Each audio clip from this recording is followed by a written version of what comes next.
Blog Talk Radio.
Good morning. This is Captain speaking. I come from Philadelphia, Pennsylvania, founder of the National Alliance for Women Veterans, and we're here today after some sort of a hiatus here on our Women's Veterans Week blog talk radio due to so many various activities that are going on in the lives of veterans and on the issue of military sexual trauma, which has taken a focus. So we're here today to talk about some updates from the hearings, which have become somewhat historic and up front on much of the discussion. And because I had attended the hearings, I wanted to elaborate just a little bit because I'm hearing somewhat of what the information is not clear and it's not accurate in its presentation on what has gone on here as of January the 25th. I would like to begin with just bringing to the attention that military sexual trauma continues to be a very significant part of advocacy amongst the women veterans. And there are many different dimensions in that approach, depending who is speaking. And I think that there's a need for a collaboration to have one voice, so that there would not be so much confusion as to what exactly the direction of the advocacy and the status of the advocacy and where we are in establishing some very meaningful conversations for implementing policy and legislation that is specific, that we can see some results on this issue.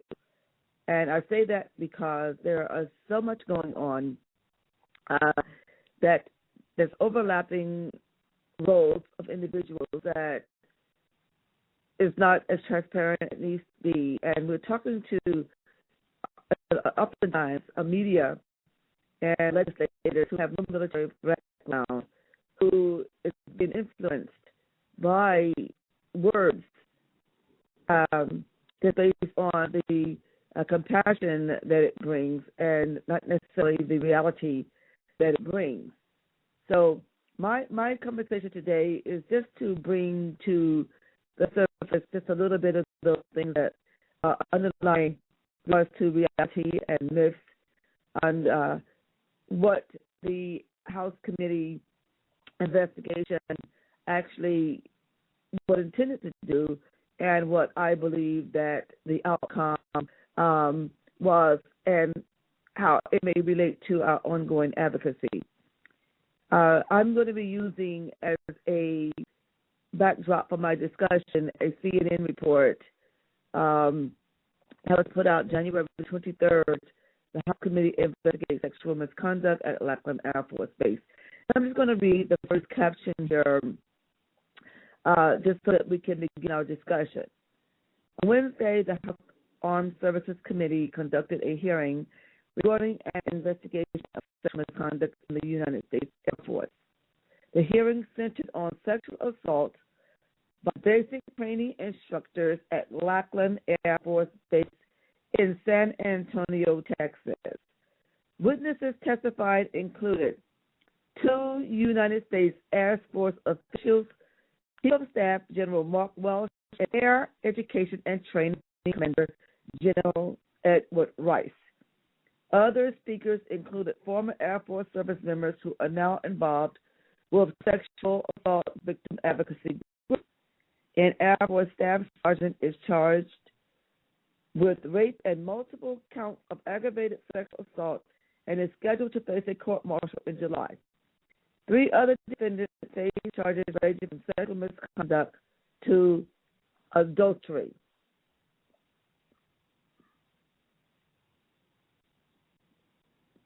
Now, what is so interesting about this discussion is that there's this conception by some who attended that this was military-based hearing. But the House Armed Services Committee focused their attention on investigations of the sexual misconduct at Lackland Air Force Base. The two generals that gave statements and testimony were from the, of course, General Mark Walsh, staff, and the Air Education and Training Command, General Edward Rice. And I think that it's important to note that there were 3 to 4 hours of testimony from between two of these gentlemen. And my witness was that the hearings were influenced to be called by the House Armed Services Committee, which is chaired by Republican Chairman Congressman Bob McEwen. And these hearings had a backdrop that were also surrounded by advocacy groups. Nancy Parrish, who is Executive Director of Protect Our Defenders, which is a collaboration with Congresswoman Spears of Sacramento, California, who has been very influential in promoting the sex trauma on the floor of the House Committee and several other committees to stop rape in the military, have introduced the Stop Rape Act. And we'll go into that on another time, but the focus for today's discussion is on the military sexual misconduct hearings at Lackland Air Force Base. And these hearings also has some dynamics in it that need to be brought to the forefront. And some is that those individuals were scheduled to give testimony or to speak were retired Air Force. And one who identified herself as a advocate and military sexual trauma professional and expert, both also were victims of military sexual trauma. And after 3 to 4 hours of testimony, they were allowed to give their testimonies to this panel. And what the first 3 hours of emphasis was, for me, by General Rice, whose responses were deferred to him by General Welsh in those cases when questions were asked by the panel, was on the 46 resolutions offered as a result of the investigation where there were 59 cases of inappropriate sexual behaviors found at the Lackland Air Force Base. And this particular command had established 46 resolutions, and 23 of those resolutions were specific to the findings from the investigations on those particular cases. And it was clear to me that the military sexual conduct, they made clear distinctions that their focus was on how to identify some of those components and to address much of their concerns in those areas, which they identified that the training instructors who were overwhelmingly the perpetrators in these cases, and these young recruits, they identified and defined much of the behaviors that were specific to the first year, or within the first year of these young recruits in training, and these military training instructors were at fault in their behavior. So these particular resolutions that offered and explained throughout the first several hours of the hearings was not in question that this particular command had went to great lengths to investigate for 11 months on these particular cases. For 11 months. And they brought to this hearing panel, in my opinion, a comprehensive outcome of what their findings were during their investigations and what a resolution for moving forward to minimize these cases. Now, I think that there were many there who heard sexual assault and these were from different sectors of the service who were attendants, but these were paramount for setting a precedence on getting attention on military sexual trauma that would bring in, I think, those from the Iraq and the Afghanistan wars, the younger recruits, and get an understanding on some of those dynamics where they may have been misinformed or not informed when joining or serving in the military. So I think what is also important to note that the aggressive approach by the advocacy group that brought these hearings to the forefront actually were in press conference and had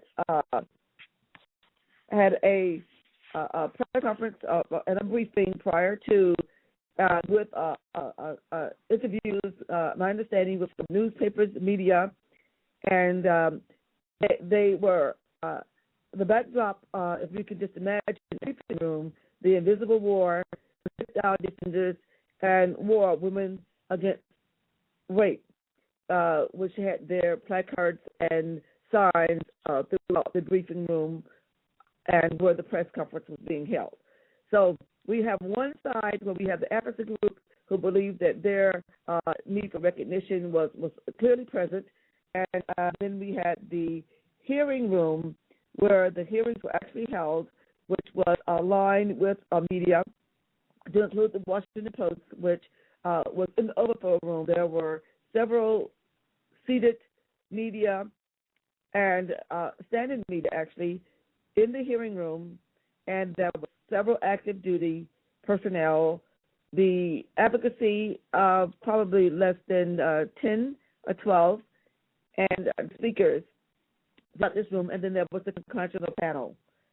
And what I believe I witnessed was a unique mix of individuals with different interests and professional and experience, that professionalism and experience on the issue of military trauma, whether they were a victim or whether they were on the other side of being professionals in terms of advocacy in that way. So then upstairs, there was the overflow room where there were maybe 15 to 20 media and military sexual trauma victims that were witnessing the hearings on the television. And it was a very unique mix. There was conversations from those who were back then, so having conversations that were being discussed with the media upstairs. And the Washington Post, who was very visible in communicating what the conversation would be for reporting on this throughout the hearings, and that was apparent. I took several photographs and talked to different people, but I listened more, observed more, and eventually I went downstairs as the hearing room cleared out to 3 hours into the hearings, and there was another 45 minute to an hour recess call after the first ST victim spoke. She was a master sergeant from the Air Force, retired, who offered her experience in military sexual trauma and some other information about her role as a NCO in the Air Force.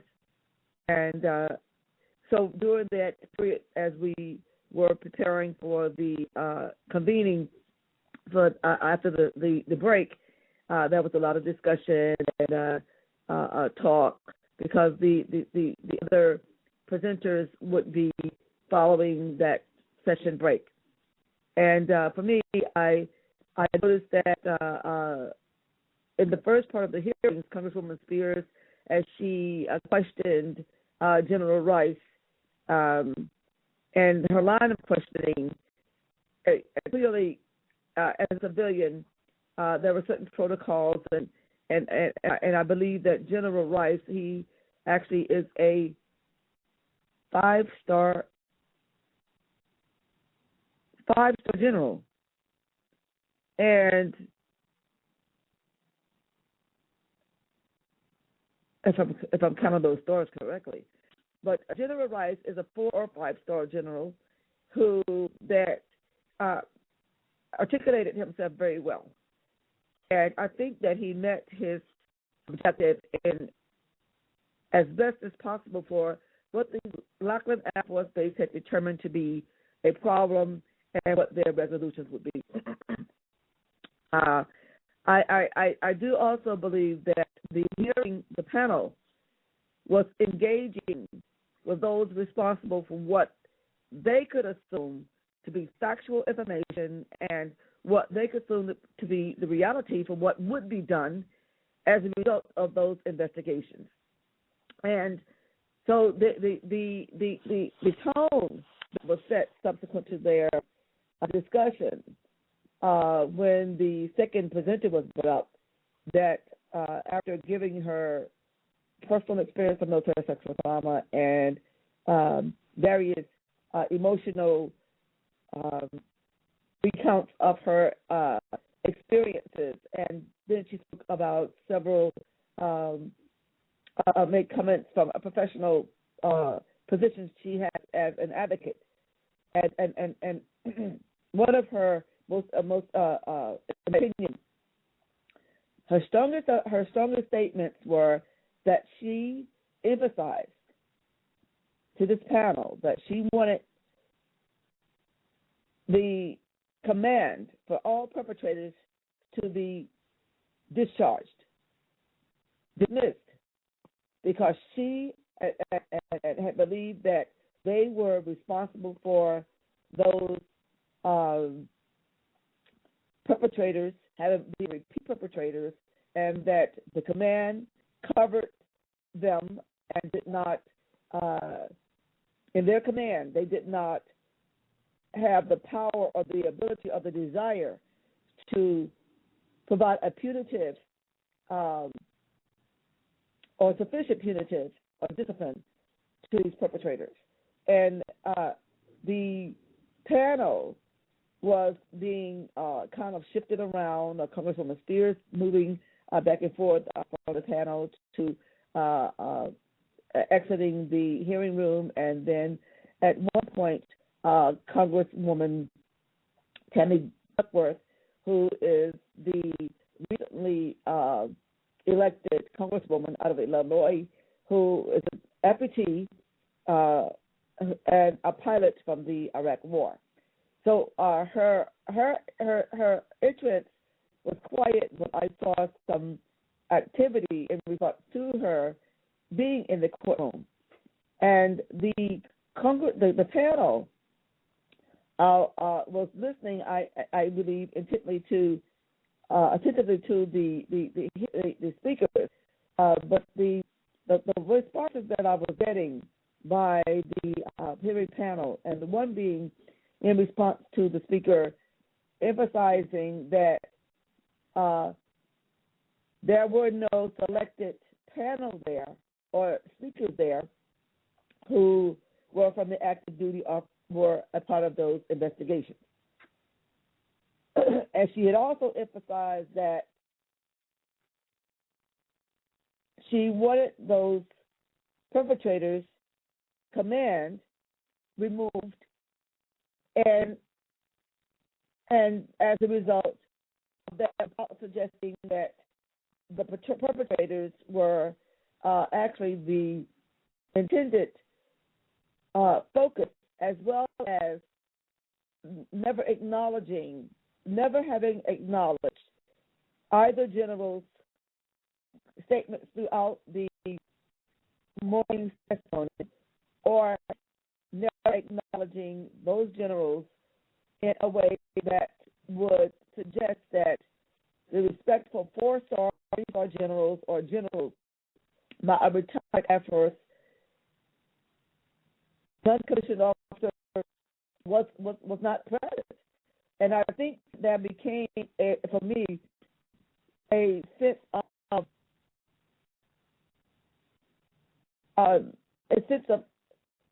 comfort in the room because of all the work that had been done, and there would seem to be a lack of respect for the level of officers that were present and provided in the panel. This was by victims. So we have these victims that were presenting with overlapping roles as experts and advocates, and yet they were victims having some of their testimony. So the two particular comments from the presenter on that was at the end of the session break was responded to by the Congresswoman who responded to the Congresswoman, that the reason, the fact that Lackland Air Force Base did not present any excuse me, let me get my thoughts here. The response by the panel that they did not select anyone from those particular cases of investigation was about the fact that these individuals had not given statements already. So the presenter, who was a victim, and also the professional, she said, but since there was no one selected, she had acquired a statement from her quote-unquote client on active duty and was presenting a statement on their behalf to this panel. And so, in my opinion, the response by the panel that these whistleblowers that had spoke, and what she also emphasized that they were not in agreement with her statement that all of those individuals in the perpetrator's command should be dismissed, but that they focused on the training instructors that were involved in these cases themselves. And the Congresswoman Tammy Duckworth, they reiterated and made a final request for a response on the issue of discharging officers that were in the command of these perpetrators. And what she said was that all of the officers that were trained and investigated, and part of this investigation, with all of their training, should be discharged. And we're at the end of this program, and I'm going to complete this because I think there's some information that we need to continue on discussing. But this is the foundation for part one of a 3-part series, or whatever, how many series needs to go for, to bring clarity to what these work from the inside. And we're not hearing about those resolutions. We're not hearing about those 3 hours. We're not hearing about the work that's already been done. And we want to make sure that the transparency and the government has done to respond to our request for support this area is being looked at for aerospace, and these policies can transcend other branches, and we need to be focused on the realities here.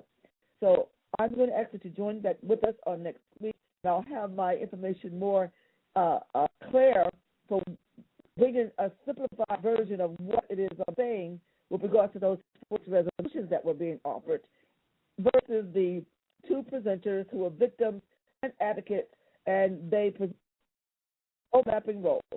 Please have a wonderful week. This is Kathy Santos, founder of the National Alliance of Women Veterans, and we look forward to hearing from you on next week on our Women Veterans Speak Blog Talk Radio program. Have a wonderful day. Thank you.